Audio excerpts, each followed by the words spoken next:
Welcome to Shattering Myths, a program devoted to the fastest growing segment of our society. To those who know that the world's political, religious, media, military, and economic institutions are corrupt, all of them, that they are actually counterproductive, and that they cannot be fixed. Our mission, therefore, is to look behind the headlines, to know who is working against our interest, to understand why they are doing so. Because exposing and condemning errant and treacherous schemes isn't hateful, it's compassionate, it's appropriate. In our concluding hour, we're going to use evidence and reason to explore the Torah, which means teaching, not law, because its covenant provides the only reliable answer for you and your family. And there's only one covenant, not two. Our phone number, if you'd like to participate in this discussion, is 877-300-7645. I'd like to begin at the place we left off almost a week ago. We were talking about the impending presence of the Roman Catholic Church before the United Nations. Actually, they didn't come in as the Roman Catholic Church. They came in as the Holy See, which is the name that they use, and that's S-E-E rather than S-E-A, the name they use for their country, the Vatican. So they wanted to be a big-time operator, and so they signed the Rights of the Child International Treaty as a nation, as the Vatican, which they call the Holy See. And they were then taken to task by the United Nations for having been the world's largest abuser of children through the pedophile priest scandal worldwide, and also the deliberate cover-up where they allowed priests to continue to abuse children rather than to hold them accountable or to turn them over to the judicial authorities in the countries that they were operating in around the world. Well, the United Nations conducted its inquiry of the Roman Catholic Church, and even though they gave them, I should say the Vatican, let's treat them as a nation as they wish to be treated, and after giving the Vatican 6 months notice on which documents needed to be produced and which questions needed to be answered, the Vatican essentially produced no documents, and they were unable to answer, or unwilling to answer, any questions. So at the end of all of this, the United Nations, and this took place last week, reported their conclusions against the Roman Catholic Church. I have a number of stories regarding these conclusions. Let's go through them. The first reads, the United Nations demanded, didn't ask, demanded that the Vatican immediately remove all clergy who are known or suspected child abusers and turn them over to civil authorities in an unprecedented and scathing report, which was released Wednesday of last week. What that says is that the United Nations, which is the first to do a international investigation of the Roman Catholic Church, came to the conclusion that they are still harboring child abusers, that they're still covering up their crimes, that this is not something that, as the Roman Catholic Church wants to have the world believe, that, oh, this took place 10 years ago and 15 years ago and 20 years ago and, of course, 50 years ago and 100 years ago and 200 years ago and all through their history, but that they're better now, so you can just leave them alone and don't look at all of the crimes that they perpetrated against children, nor their cover-up, because they're better now. The United Nations came to the conclusion, no, they're not better now. Now, before we continue on this story, we have Norman, who has called in from the fine state of Georgia, who has a question or a comment. As I understand it, on the book that is called John, it's actually written by an individual whose real name was Yahowah. Hello, Norman. Hello, how are you? I'm fine. My question is John 8:44, and that's where Yasha is speaking to what it says in 8:31, the Jews, And in 844, he said that they were of their father, the devil. Mm-hmm. Also, Revelation 2:9-3:9. Let's talk about one thing at a time here. Well, it's the same subject. Okay. All right. Go ahead then. They are speaking of the Jews that are not Jews. And I just wanted to know what your insight was on. Yeah. Well, first of all, you have to be really careful on the terms that you read in an English Bible. For example, in the Torah, prophets, and Psalms, there's no such thing as a Jew. There's no J in the Hebrew language. There most certainly couldn't be a Jew, and so there couldn't be a J, and the W in Hebrew is pronounced as an O, not as an E. So there just is no possibility whatsoever for a Jew from Yahweh's point of view. From God's point of view, there are Yisrael represents either A, the land, or the collective whole of the descendants of Jacob, who he renamed Yisrael. Yisrael means individuals who engage and endure with God. Or it can represent just the northern kingdom, apart from Yahowah. Yahowah is the region and people who the name means related to Yah and to relate to Yah around Jerusalem. So Yisrael can mean any of those things. It can mean the entire unified country. It can mean all 12 tribes. It can mean the northern kingdom, which would be the tribes distinct of Yahowah and usually also of Benjamin. And Yahowah itself just applies to one particular tribe. So since we have this translated from the spoken language, which was Hebrew, into Greek, we've lost that distinction.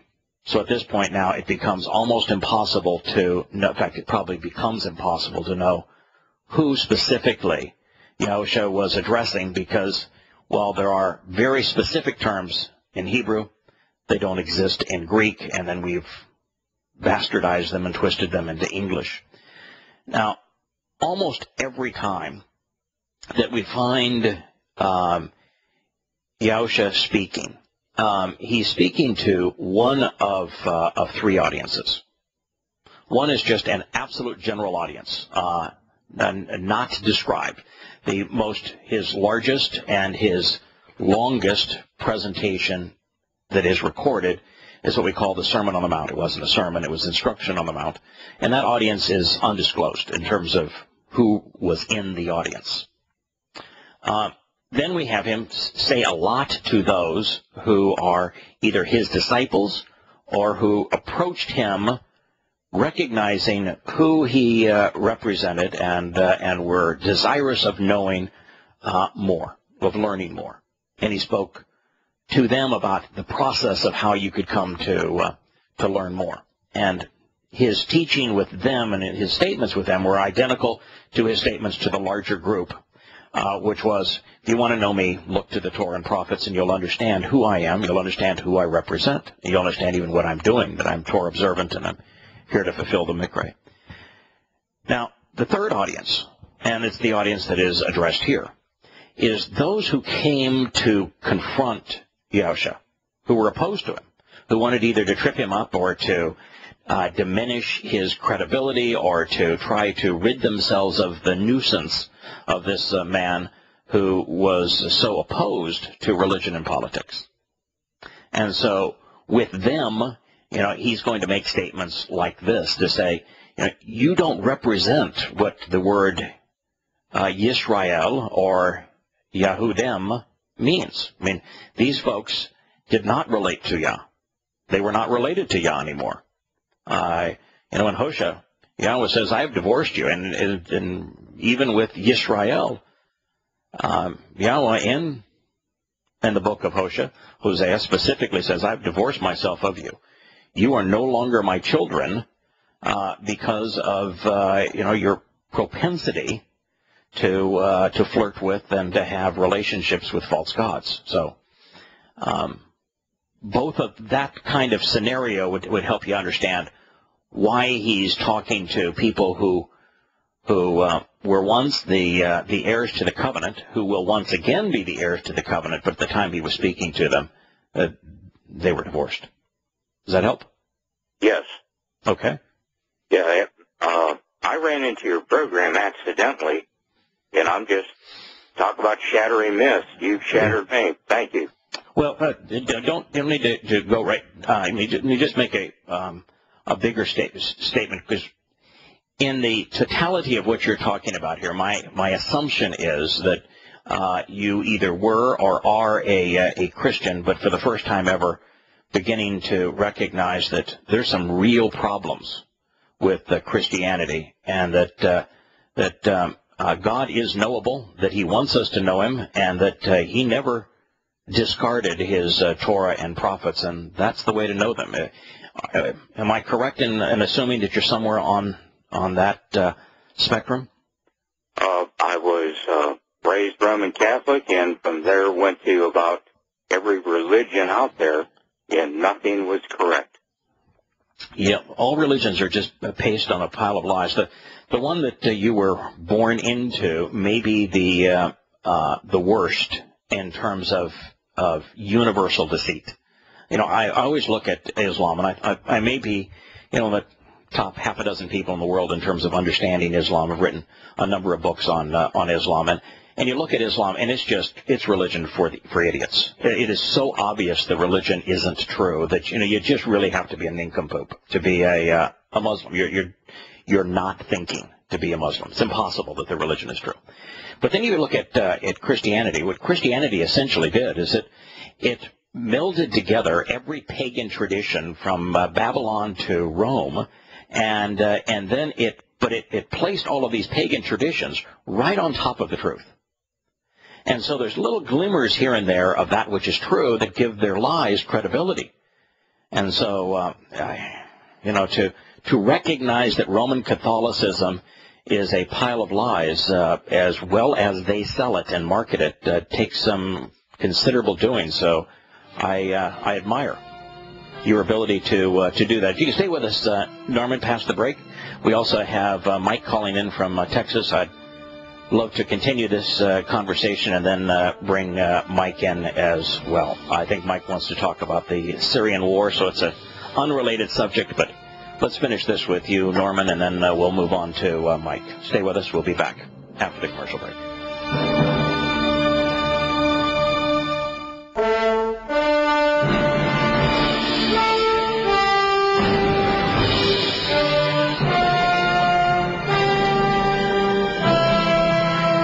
Welcome back to Shattering Myths. We have Norman on the line, first-time caller from Georgia that has come to realize that you're not going to find God or truth in religion, and that it is that all of them are wrong in a sense of filled with conflicts. The passage that you referenced, Norman, really fits right along with this journey that you've been on, where Yahushua was condemning. I mean, every time that he spoke to anybody in the religious or political establishment, he exposed them and condemned them. Just as every time Yahowah references them in the Torah and the prophets, he does exactly the same. And so it sounds like to me that you wanted your understanding of God to be in sync with God's own presentation. And the only way you can do that is to question and then walk away from religion. I've walked away from a lot of them. That's great. One of the things that I would encourage you to do, and maybe you're already in the process of doing, is that there are a number of really excellent tools that you can use. If you have completely distanced yourself from Christianity, then there's no reason at this point to read Questioning Paul. But if there is another listener that hasn't yet come to the place where they recognize that Christianity is false, Questioning Paul is a really good place to start.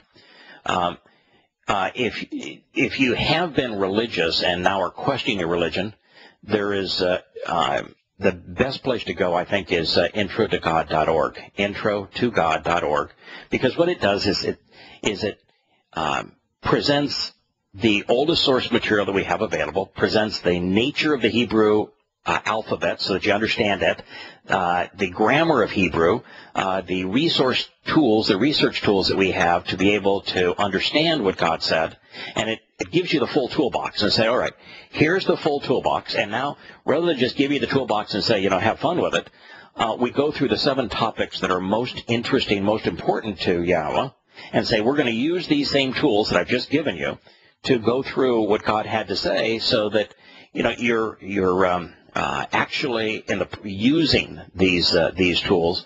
And so an intro to God.org is the best place to go.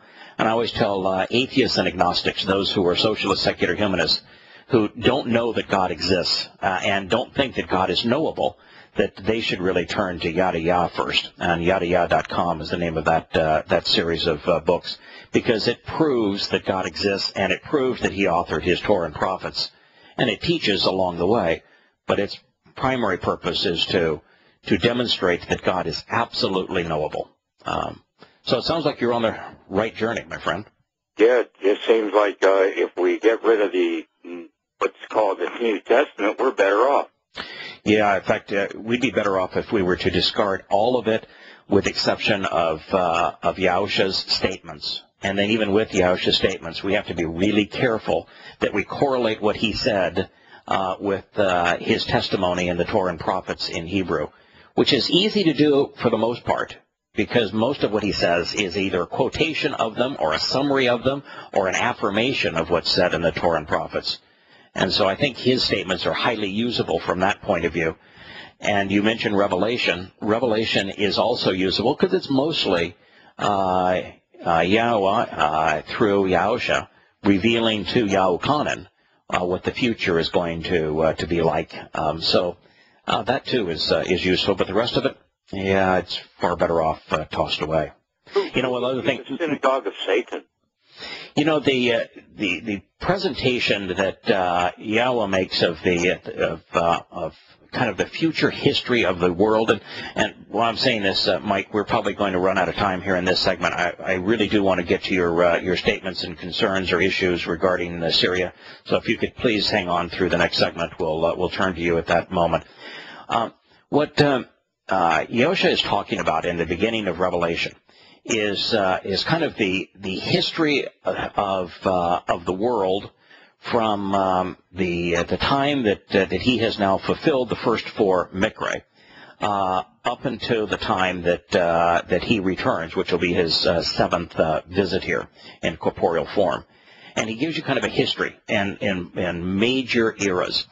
And through that period of time, he talks specifically about the birth of a religious movement that is twisted out of his what he has done, and it's he calls what has become the Roman Catholic Church first. He says that they're the seat of Satan, and then he refers to them as being married to the Lord, which is Baal, Satan, and then he says that they're dead. And in the midst of that, he refers to and he can't use synagogue because the word didn't exist in Hebrew at the time, but a congregation that's associated with Satan, which can be more than just Christianity. It could also incorporate Judaism, which Judaism isn't any better than Christianity or Islam. They're all false. They all lead away from Yahowah. They're all inspired by the adversary. Anyway, Norman, thank you for the call. We'll be with Mike when we return.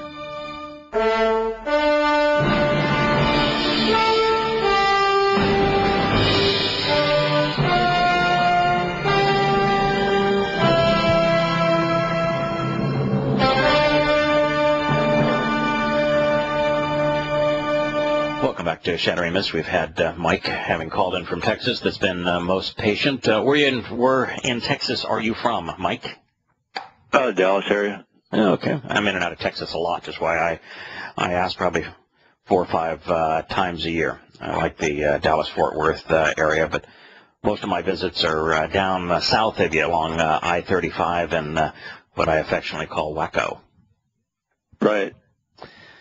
I understand you have a question or comment on the Syrian war? Yeah. So I hear a lot in the news about Homs and Aleppo in Syria.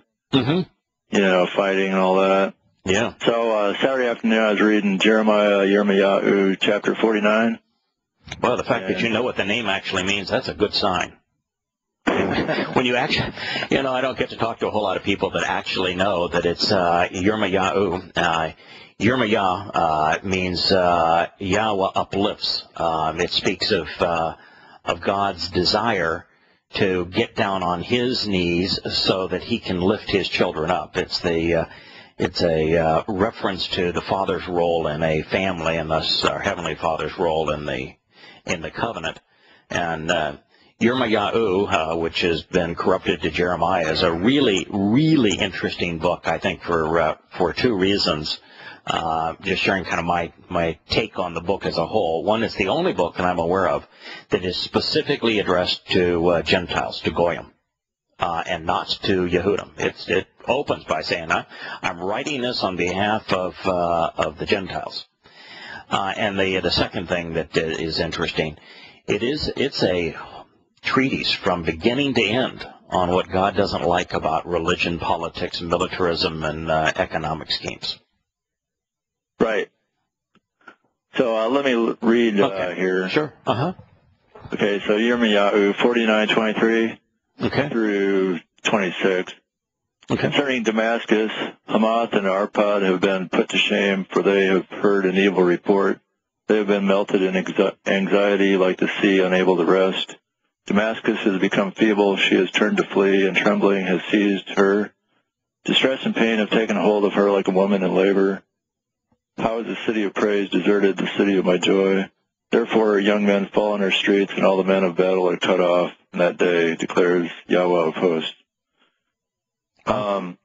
So the first city is called Hamath, and that's Strong's H2574, which means fortress. And then, so from Wikipedia, Hama is a city on the banks of the Orontes River in the west central Syria. It is located 213 kilometers, 132 miles north of Damascus, and 46 kilometers, 29 miles north of Homs. And the interesting thing about that is, it's like where the kind of where the Syrian war started. The city was once again the site of conflict between the Syrian military and opposition forces, as one of the main arenas of the Syrian civil war in 2011 and 2012. Yeah, it's been devastated. So. And it's just been absolutely devastated, that whole region. But yeah, that's where it started, and it has been turned to rubble. And the pictures out of the areas where the Sunni rebels first seized those areas, and it hardly looks like there was even a city there. It's just giant piles of rubble. So I guess my question is, do you think that Jeremiah 49:23, is that speaking about current events, or is that speaking about things that happened like 2,600 years ago? And there's only one time where it appears that Damascus, in particular, is to become no more, and that time is still on our future horizon. It's the longest continuously inhabited city in the world. And so Damascus has not been destroyed yet. It is in the process of being destroyed, but it's not destroyed yet.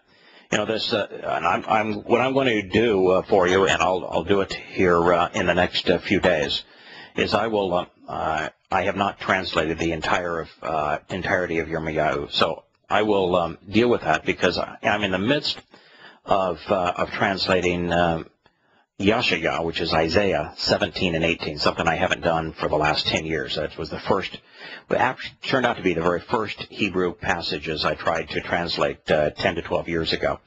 And it also begins in Damascus. And it ties in with this and says, Damascus is no more. It's turned into a pile of rubble.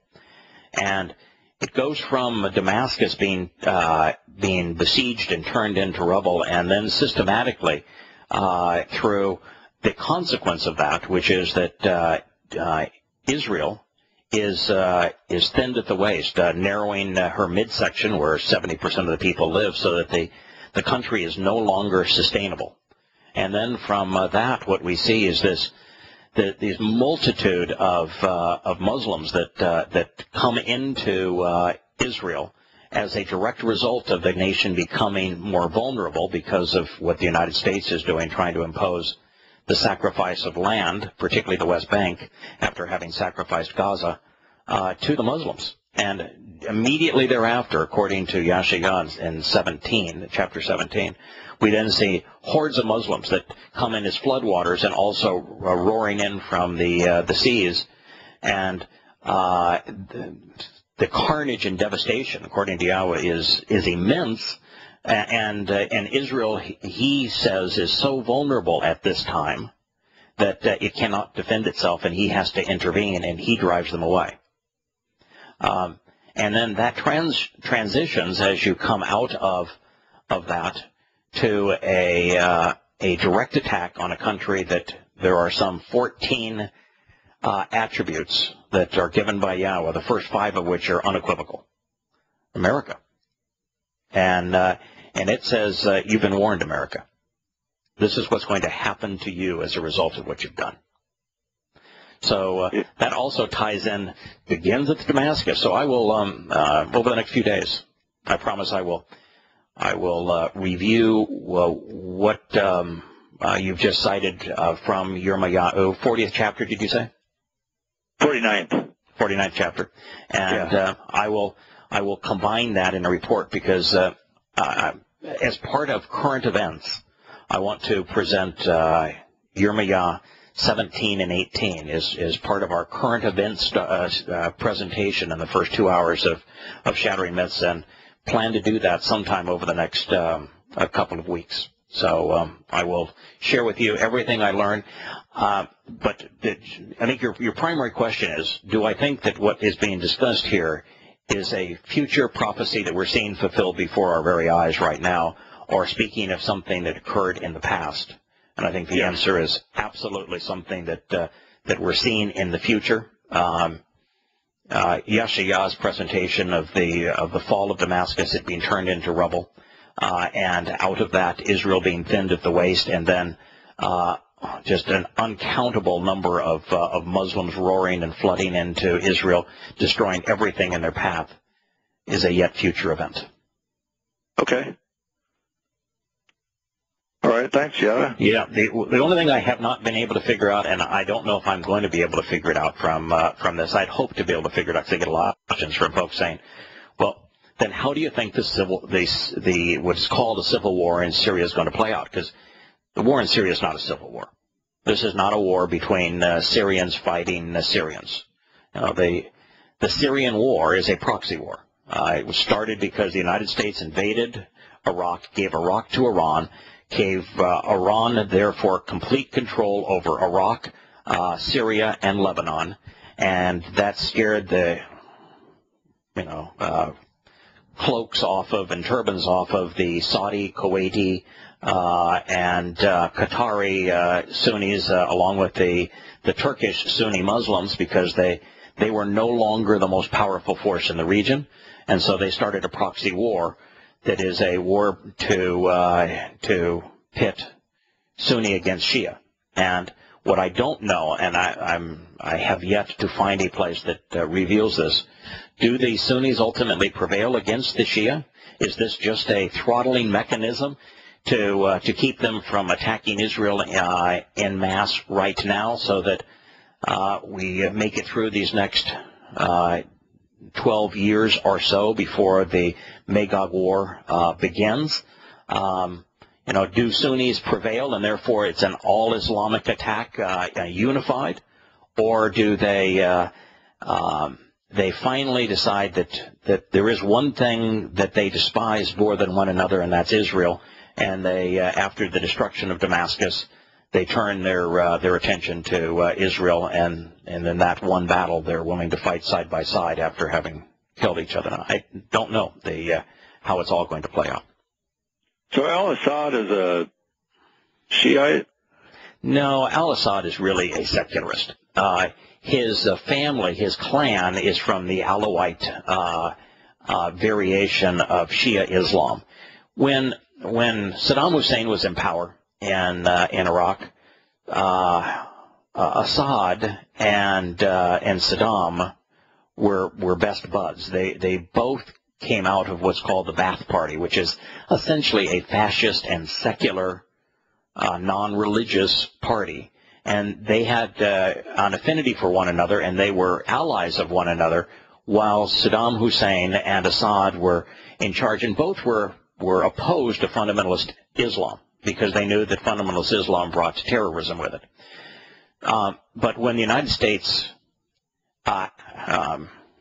saw to it that Saddam Hussein would be deposed and killed, then Assad formed his allegiance with Iran. He doesn't have oil, so he is dependent on an OPEC nation in the region, and he came under the dominion of Iran, and largely also because of the influence of Hezbollah.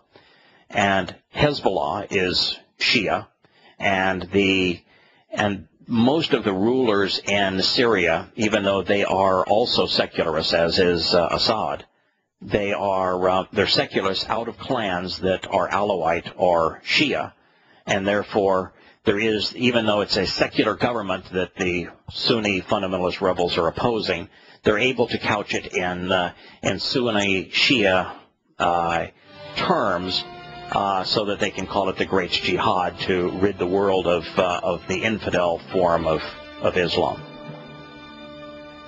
Well, Mike, thank you.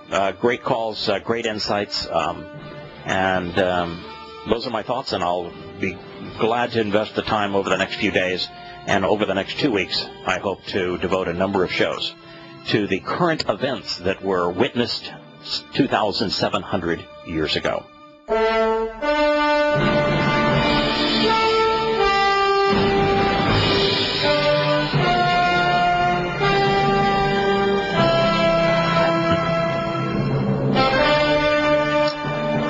Welcome back to Shattering Myths. If you'd like to participate in this conversation, it's toll-free, 877-300-7645. Returning to the story of the Vatican and the United Nations, the opening comment from the United Nations tells you what you need to know. That the United Nations has recognized that the Vatican is still up to their nostrils in allowing pedophiles to go undetected, and that they're still in the process of covering up the scandal, which continues to make children vulnerable. Now, if you are a Roman Catholic, what in the world is wrong with you? And if you are, as a Roman Catholic, sending your children, particularly your sons, to a Roman Catholic school or to church for some purpose, unattended, there's something dreadfully wrong with your ability to be a parent and protect your children. The UN watchdog for children's rights denounced the Holy See. That's another term for the Vatican and the government that is established by the Pope and his cardinals, for adopting policies which allow priests to sexually abuse thousands of children. So the UN says, the problem with the Vatican, the Roman Catholic Church, is they have adopted policies which allow priests to sexually abuse children by the thousands. It's not that, this just happens and it's a large organization, so you'd expect some bad behavior. No. The UN, having conducted the first worldwide investigation of the Roman Catholic Church, says, no, it's your policies that are responsible for the sexual abuse, for the pedophilic attacks on thousands of children. It's not something incidental to Roman Catholicism. The UN Committee on the Rights of the Child said church officials had imposed a code of silence on clerics to prevent them from reporting attacks to police and move abusers from parish to parish in an attempt to cover up such crimes. There is a crime worse than pedophilia, and that is covering up the crime of pedophilia and allowing the pedophile to continue to abuse children. I did a number of shows, probably a week's worth of shows, twice now since we've been doing Shattering Myths, on this specific issue.